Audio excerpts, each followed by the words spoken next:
شفاعتی لآل القبائر من امتی، یہ ریاض الجنت میں یہ حدیث لکھی ہوئی ہے، گناہ کبیرہ کرنے والوں کی بھی سرکار سفارش فرمائیں گے۔ آخر جنت میں ہم نے جانا ہے، الحمدللہ العظیم۔ جو وفادار ہے انہوں نے جنت میں جانا ہے، جو غدار ہیں، چاہے مرزا غلام احمد قادیانی اور کوئی ذریت ہے، غدار جنت میں نہیں جا سکتے۔ تاجدار ختم نبوت زندہ باد، زندہ باد، حسینیت زندہ باد، یزیدیت ماشاءاللہ یزیدیت مرد آباد۔ ماشاءاللہ ارشد حسن صاحب نعرہ لگا رہے تھے، یہ حسینی کردار ادا کرنے والے، یزیدی کردار ادا کرنے والے پہلے بھی تھے، اب بھی ہے اور آئندہ بھی رہیں گے۔ یہ حسینی کردار اور یزیدی کردار یہ ختم نہیں ہوگا، لیکن یزیدی کردار مٹ جائے گا، لیکن حسینی کردار اب بھی زندہ ہے اور قیامت تک زندہ رہے گا۔ قتل حسین اصل میں مرگ یزید ہے، اسلام زندہ ہوتا ہے ہر کربلا کے بعد۔ حاضرین و ناظرین، میں نے جو قرآن کی آیت پڑھی ہے اس ضمن میں ایک بات عرض کر کے اجازت چاہتا ہوں۔ میں لمبی چوڑی تقریر کا وقت نہیں ہے کیونکہ بالکل شام ہے۔ بہزی الیکی بجذع النخلۃ تو ساقط علیک روطا بن جنی، علماء کرام میرے جب بیان کیا، علامہ ظفر اقبال حقانی صاحب موجود ہیں، سیرت کی بیٹی ڈھوک پھٹا کے نگران اعلیٰ، باقی علماء کرام جو خواص ہیں، میرا مطلب سمجھ گئے ہوں گے کہ میں کیا بیان کرنا چاہتا ہوں۔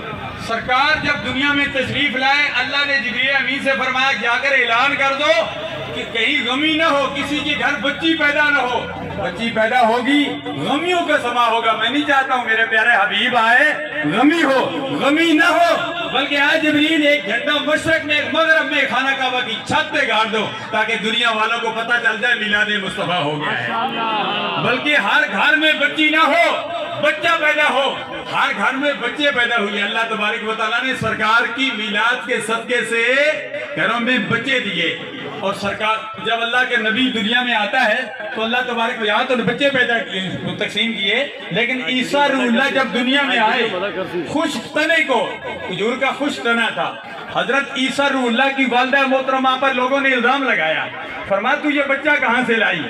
یہ اللہ تبارک و تعالیٰ کی کہ ایک فطرت ہے، ایک قانون ہوتا ہے، ہم قانون کے تحت آئے ہیں۔ یہ اللہ تبارک و تعالیٰ کہ یہ قانون نہیں ہے، قانون کے بغیر اللہ تبارک و تعالیٰ نے عیسیٰ روح اللہ کو بغیر باپ کے پیدا کیا، آدم علیہ السلام کو بغیر ماں باپ کے پیدا کیا۔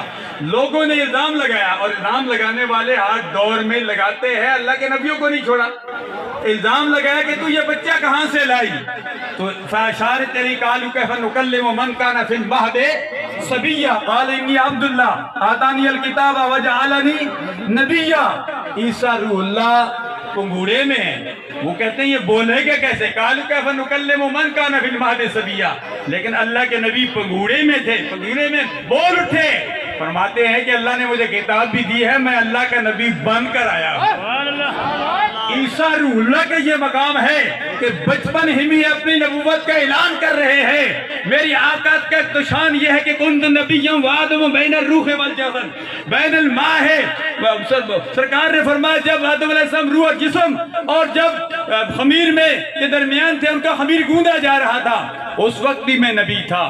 جب سرکار نے 40 سال کی عمر میں نبوت کا اعلان کیا، نبی تو اس وقت بھی تھے جب کوئی بھی نہیں تھا، نہ اب تھا، نہ تب تھا، نہ کب تھا، نہ ادھر تھا، نہ ادھر تھا، نہ جدھر تھا، نہ زمین تھی، نہ زمان تھا، نہ فلک تھا، نہ ملک تھا، نہ صدیات تھے، نہ دریاؤں کی لہریں، نہ سمندر تھے، نہ سمندر کی موجیں، نہ سیارے، نہ سیاروں کی جل ملاحٹ، نہ ستارے، نہ ستاروں کی تل ملاحٹ، نہ چاند کی تل ملاحٹ، نہ سورج کی کرنیں، کچھ بھی نہیں تھا۔ اللہ تبارک و تعالیٰ کے پیارے حبیب صلی اللہ علیہ وسلم اس وقت بھی نبی تھے۔ تو میں آج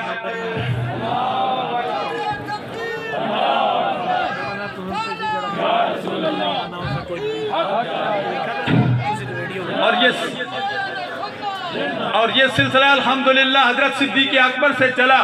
صدیق اکبر نے مسلمہ کذاب کے خلاف آواز بلند کیا، امام نورانی علیہ رحمت کے اسمبلی کے اندر، اور پیر میرے شاہ صاحب علیہ رحمت نے اسمبلی سے باہر، اور بابا